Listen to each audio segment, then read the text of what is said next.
Hi everyone, I'm Sasha Foo. We're here on the red carpet at the San Diego Movie Awards. This is the final day and tonight the award winners will be announced. We have this very talented actor, Lizet Benrey, who's been nominated in not one, but 2 films. She's going to talk to us about Moontalk. Yes. And that has been nominated in which categories? Best experimental film. Tell me a little bit about the experimental film, Moonwalk. Yes. This was done during the pandemic, and my director and artist, video artist, we've worked on projects before, and then we talked and we said we need to do something. We need to create something. This is too silent and too lonely. And so he lives in Germany, and here in California, we started shooting footage that would come out of the subconscious, out of the nothingness, out of silence and what we were missing. And then little by little, the story started building by itself.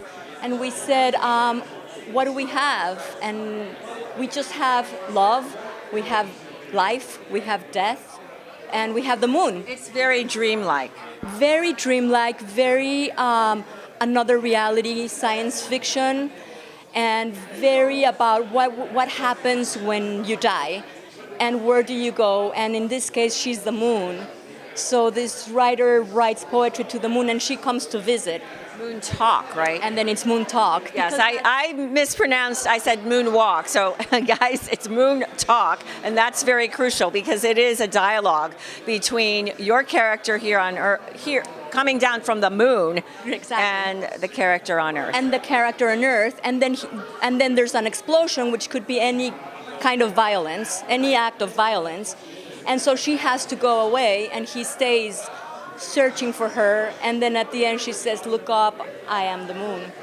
And so that's how the story was built, and it helped us so much to go through this whole What thing. was that like working in collaboration with an actor who was physically in another country across the globe? That's right, and we have never met in person, never.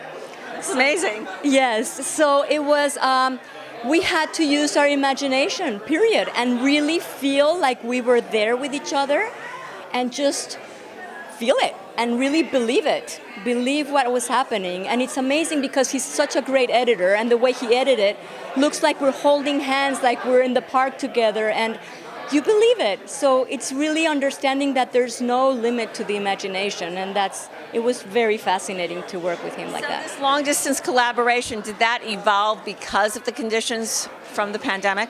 No, we had already worked on a project, international project called The Secret Place, and it was shown in many places, and also he projects his videos on walls and museums, and so we knew each other like that as artists, from an artist to an artist. That's what it was. But yeah. So what do you think is the audience for more experimental forms or more experimental expressions like your film? The audience, who the audience would be? Yeah, do you think that people are more appreciative of that, or there's some segment of audiences that are very literal, they just want a story, Yes. beginning, middle, end. Yes. But your expression, your work is much more lyrical. It's almost it's poetic. Yes. Yes, it's more like an art piece. So whoever appreciates art will appreciate this. And I've had really great comments here with my colleagues that they really loved it and they've never seen anything so unique. And they appreciate the fact that it wasn't a story per se, but it was just letting it go and go into the experience. So I have very good comments. And also we've done very well in festivals, which is pretty amazing that people are so open now to so many genres of filmmaking. No, that's wonderful, and we applaud that. And that's what the San Diego Movie Awards is about, is celebrating and applauding the work, all kinds of work, including experimental, artistic work like yours. Thank you so much, Lizet, and best of luck. Thank you so much, Sasha.